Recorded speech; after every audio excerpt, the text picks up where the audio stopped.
Plug change করার পর, তারপরে কয়েল চেঞ্জ করার পর বাইক নাকি রকেট হয়ে যায়, রকেটের মতো ছুটে। আসসালামু আলাইকুম এভরিওয়ান। কিছুদিন আগে আমি আমার বাইকের কিছু পারফরমেন্স আপগ্রেড করি, তো আজকে সেটার আর কি রিভিউ নিয়ে কথা বলবো। এটা আমি আপগ্রেড করছিলাম প্রায় আরও এক সপ্তাহ আগে, তো এক সপ্তাহ আমি আর কি মোটামুটি অবজারভেশনে রাখার পর আজকে আমি এটার একটা রিভিউ দিব। আচ্ছা, তো আমি পারফরমেন্স আপগ্রেডের জন্য মূলত আর কি চেঞ্জ করি হচ্ছে আমার বাইকের স্পার্ক প্লাগ, দেন হচ্ছে প্লাগ ক্যাপ এবং ওয়্যার, আর হচ্ছে ইগনিশন কয়েল যেটা আর কি। তো মানে পুরো আর কি ইগনিশন সেটটাই আর কি আমি টোটালি চেঞ্জ করি। তো এইটা চেঞ্জ করার আগে আমার পারফরমেন্স কেমন ছিল, আর এটা চেঞ্জ করেই বা আমার পারফরমেন্স কেমন হচ্ছে, এটা নিয়ে আজকে মূলত কথা বলবো।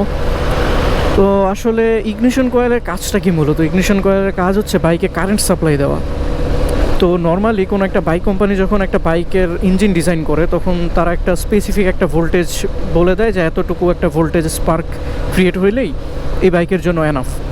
তো দেখা যায় বাইক কোম্পানি হচ্ছে বাল্ক আকারে তখন ওইরকম একটা মানে ওই সার্টেন অ্যামাউন্টের ভোল্টেজটা প্রডিউস করতে পারে এমন একটা কয়েল তারা কোনো একটা কোম্পানিকে বলে যে আমাকে এমন একটা কয়েল প্রডিউস করে দেন যেখান থেকে হচ্ছে আমি 20 কেভি বা 30 কেভি হচ্ছে ভোল্টেজ পাইলেই হবে। তো তারা ওইরকম একটা বাল্ক আকারে আর কি ক্রিয়েট করে। কিন্তু দেখা যায় যে আমরা যদি এইটার বদলে আরেকটু পারফরমেন্স আরেকটু বেশি চাই, ওই ক্ষেত্রে আমাদের আফটার মার্কেট ইউজ করতে হয়।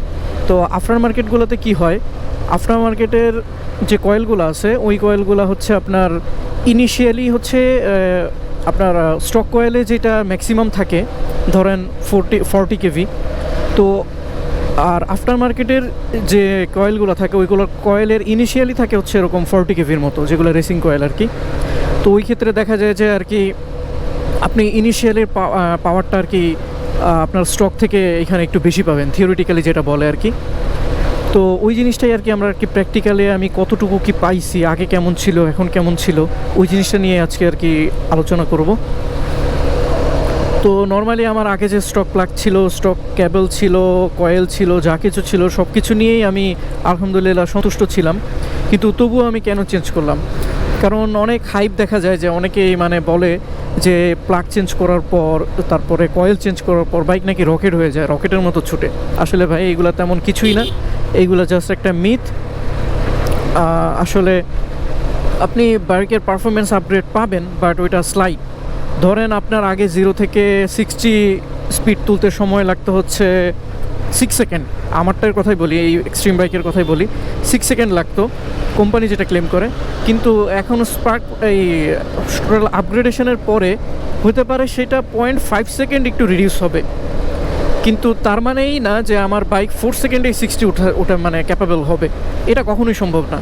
কারণ বাইকের ইঞ্জিনটা ডিজাইনই করা হয়েছে ওইভাবে যাতে ও ওই সার্টেন একটা পর্যায়ে গিয়ে ওইভাবে আর কি স্পিডটা মেজার করতে পারে। তো আপনি চাইলেই মানে হচ্ছে 125 সিসির ইঞ্জিন দিয়ে মানে 150 সিসির মতো আপনি এক্সপেক্ট করতে পারেন না, তো এটা কখনোই সম্ভব না।